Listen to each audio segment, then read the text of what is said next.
Alright, welcome back to part 2 of Death Before Dishonor. So, after the triple threat match, it was a long intermission, about 30 minutes. Come back, Delirious music hits, he comes to the ringside, so you know it's going to be the Delirious Daisy Hayes segment coming up. So he talks, and he brings Daisy Hayes out. Daisy comes out, looking cute as always. She's real sweet, I love her as a wrestler. And, so he's talking to her, and he finally was about to ask her out on a date, but you know who popped up? Rhett Titus, yes, you guessed it. So he comes out, he basically tells Delirious, oh, she's used goods, no, don't go after her. So then he takes his robe off, and in Rick Rude fashion, his tights had Daisy Hayes' face on it. It was so hilarious. Like, it just totally reminded me of Ravishing Rick Rude, and I love Ravishing Rick Rude. So Daisy Hayes' face was on Titus' tights, and it was just so funny. And he just started to like gyrate, and so the Delirious beat the shit out of him. He exits the ring, and so it's Daisy Hayes and Delirious back in the ring together. So that he finally does it. He asked her out on a date. He finally said the words, "Can we go out on a date?" But then to his surprise, Daisy Hayes goes, "Well, you know, I like you, but I think we should just be friends." And then the crowd just turned on her, calling her used goods and a whore and all that shit. So yeah, she broke Delirious' heart. She didn't want to go out on a date with him. So I don't know what's going to happen with the storyline now, but I liked it, and it's just sad that now she doesn't want to go out with him. So that ends that, and now here we go with the next match. One of the best matches I've seen in a long time.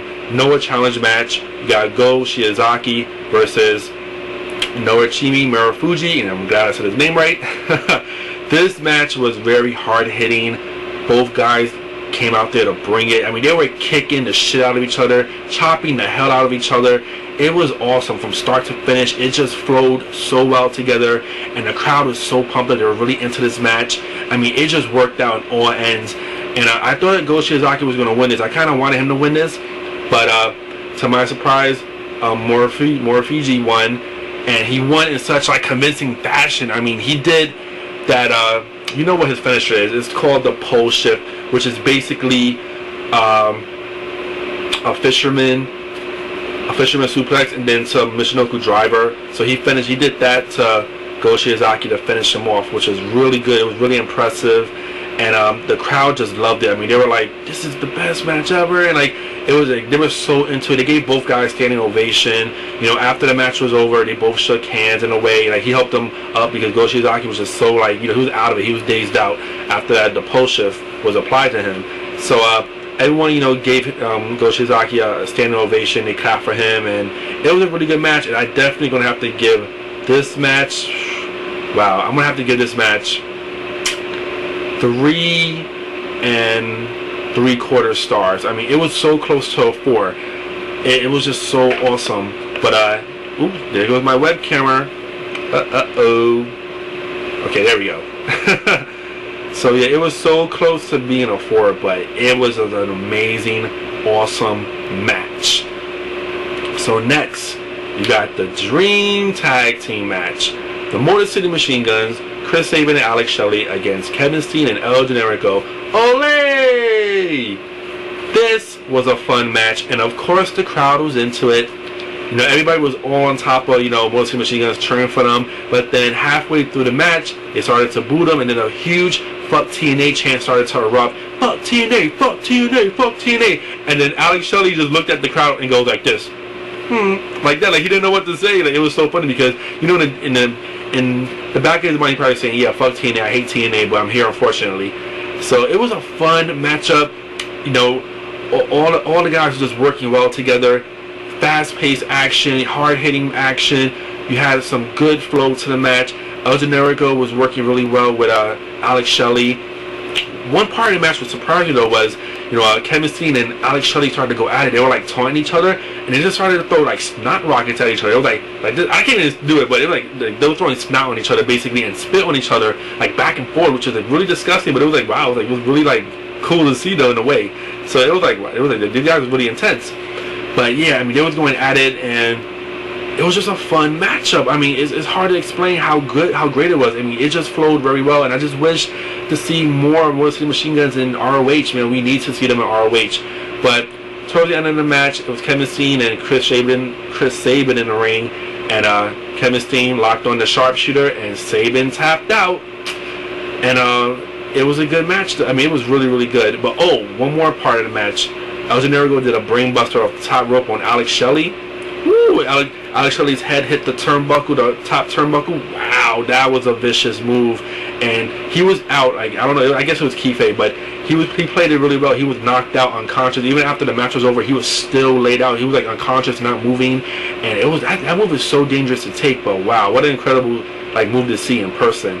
But yeah, Kevin Steen and El Generico win the match, and the crowd was just loving it. It was just a fun match. I'm gonna give this. I'll give this a good 3.5 star match because it was really, really worthwhile.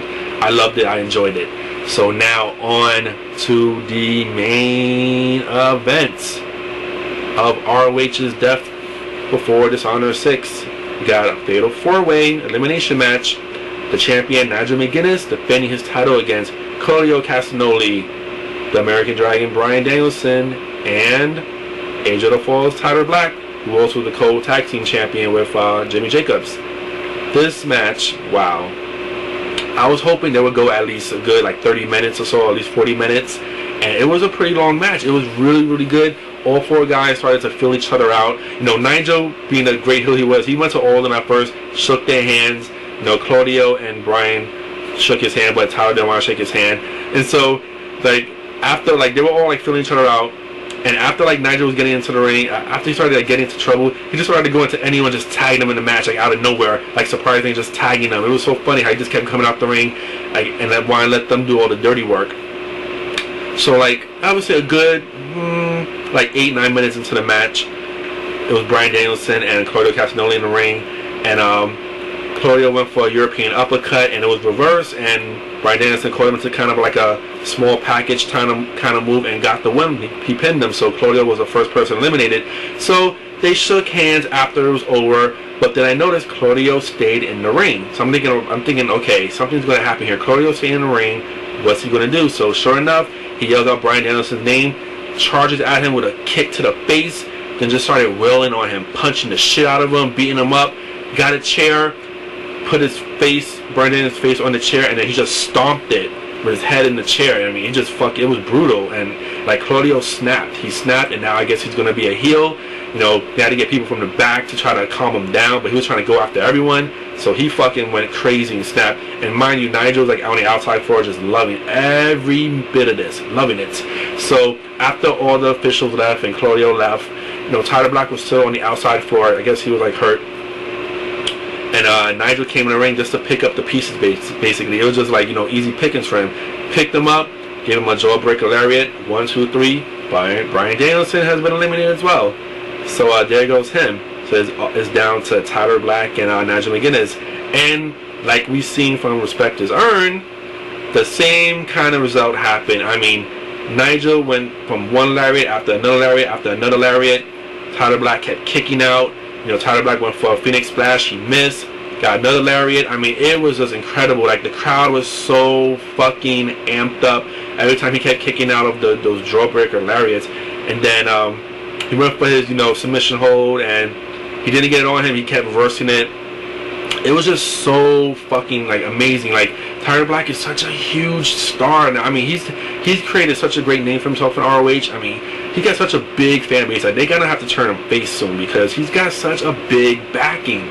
And so, sure enough, he went for another move. I guess he went for a moonsault type of move, and he missed. And then Nigel just caught him another vicious jawbreaker lariat, and he just full force and finally got the 1, 2, 3. Nigel McGuinness is still your ROH heavyweight champion. And on a side note, Marufuji started to watch the match after it became down to Tyler Black and McGuinness. So it looks like Marufuji is going to be Nigel McGuinness' next opponent. That should be very good. So overall, I'm going to have to give this event a 9.0. It was outstanding, with the exception of the Chris Hero segment, but everything else was outstanding. Great job from ROH once again, and I can't wait for them to come back to New York City back in December. Peace, everybody.